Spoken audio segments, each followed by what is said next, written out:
Manav from Titu cabin private limited. आज हम इस लेक्चर में पढ़ेंगे फिशरी।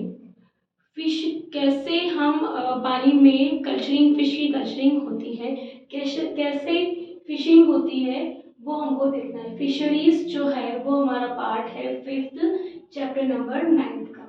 ठीक है, तो हम इस लेक्चर में देखेंगे कि कैसे हमारा जो वर्ल्ड की जो मिलियंस ऑफ पीपल जो है वो फिशिंग से एंगेज्ड है, फिशरमैन्स जो है, और वर्ल्ड में जितनी पॉपुलेशन है ऑलमोस्ट नंबर ऑफ पॉपुलेशन जो है वो फिश फूड और एक्वाटिक फूड के ऊपर डिपेंड है।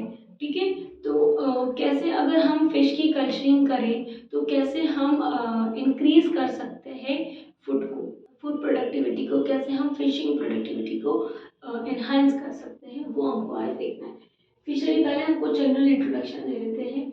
Fishery is a kind of industry. Fishery एक तरीके की इंडस्ट्री है which is concerned with the catching, पकड़ना, प्रोसेस करना, सेलिंग ऑफ फिश की।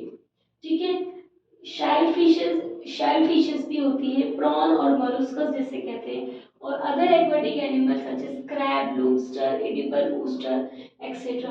और बहुत सारे ऐसे फिश भी बेची जाती है जो कि एडिबल होती है। ठीक है, एडिबल फिशेस में प्रोटीन कंटेंट जो होता है वो बहुत अच्छा होता है और बहुत इजीली डाइजेस्टेबल प्रोटीन होता है, तो लोग ज़्यादातर फिशेस को ज़्यादा प्रेफर करना पसंद करते हैं। Million of fisherman's and farmers particularly in coastal area, वो एरिया जो कि कोस्टल एरिया, जो समुद्र के आसपास का एरिया है, वहाँ के लोग ज़्यादातर फिशिंग पे ही डिपेंड है और इंगेज इन दिस बिजनेस। और इंडियन इकोनॉमी में इसका बहुत अपना इम्पोर्टेंट प्लेस है, एक इम्पोर्टेंट प्लेस है इस बिजनेस का, फिशिंग बिजनेस का।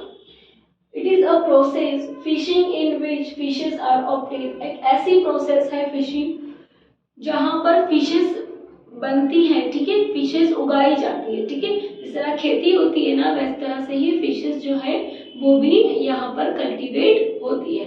ठीक है, दो अलग अलग तरह के, डिफरेंट तरह के सोर्स है, एक है नेचुरल सोर्स और एक है आर्टिफिशियल सोर्स। अगर हम नेचुरल की बात करें तो नेचुरल सोर्स को बोलते हैं कैप्चरिंग फिशरीज। हमको वहां से फिश पकड़ के लानी होती है, ठीक है, कैप्चर करनी होती है। और फिश फार्मिंग होती है कल्चर फिशरी, फिशेस का कल्टीवेशन होता है, उनकी कल्चरिंग होती है। नेचुरल रिसोर्स में अगर हम देखें तो होता है ओशियन, सी और fresh water bodies such as river, canals, lake, tanks etcetera. इन सब जगह से आपने देखा होगा कि बहुत सारी नदियों में मछलियां पाई जाती है, लोग मछली पकड़ते हैं और उसको खाते हैं और उसी से अपनी दिनचर्या चलाते हैं, अपना फूड वही होता है। ठीक है, जो कोस्टल रीजन के जो लोग होते हैं ज्यादातर उनका जो फूड होता है वो फिशरीज ही होता है, फिशेज ही होता है। ठीक है, सेकेंड होता है कॉमन मराइन वेराइटीज। अब दो तरीके की वेराइटीज हैं, एक है कॉमन मराइन वेराइटी और एक है फ्रेश वाटर वेराइटीज।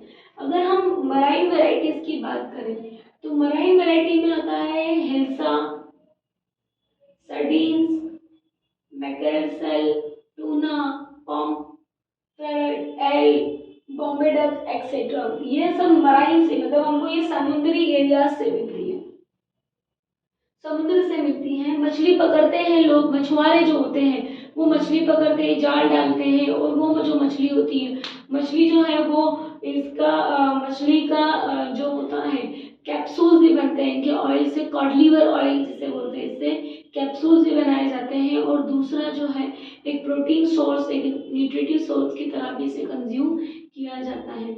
बहुत अच्छा, इससे आंखों की रोशनी बहुत तेज होती है और दूसरा प्रोटीन कंटेंट बहुत ज़्यादा होता है, माइंड शार्प होता है। तो मछली ज़्यादातर लोग इसलिए कंज्यूम करते हैं एज अ फूड प्रोडक्ट, क्योंकि इसमें प्रोटीन कंटेंट बहुत इजीली डाइजेस्टेबल होता है।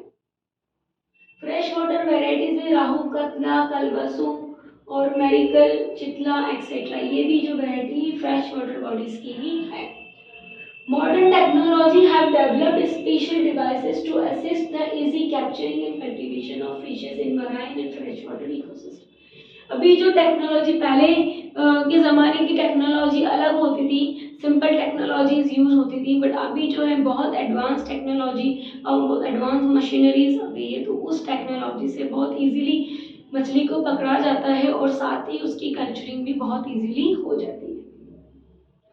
पैसिकल्चर अगर हम टेक्निक देखें क्या होती है, तो fish farming is isolated water bodies. Fish की खेती उस अलग आइसोलेटेड वाटर बॉडीज में करना, उसे बोलते हैं पिसिकल्चर। मैरीकल्चर उसे कहते हैं farming of aquatic organism. Aquatic organism की खेती करना कोस्टल वाटर में या फिर कमर्शियल बेसिस पे, कोस्टल वाटर में या फिर कमर्शियल बेसिस पे।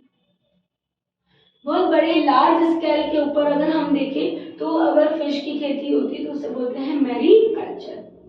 एक्वाकल्चर मतलब कि जहां पर हम फ्रेश वाटर के अंदर कल्चरिंग कर रहे हैं प्लांट और एनिमल की, एक्वेटिक प्लांट और एनिमल की अगर हम फ्रेश वाटर में कल्चरिंग करेंगे तो उसे हम बोलेंगे एक्वाकल्चर।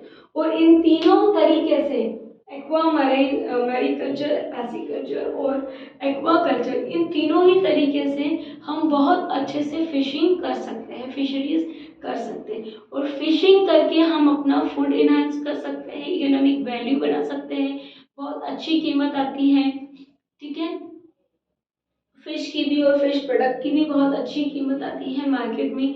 लोग ज़्यादातर कोस्टल एरिया के जो लोग होते हैं वो इसी पर डिपेंडेंट होते हैं।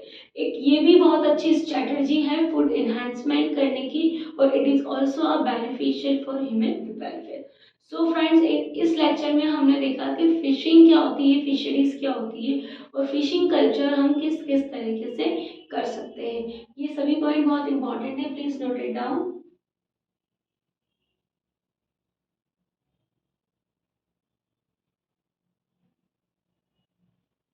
If you have any query, please ask me. Thank you.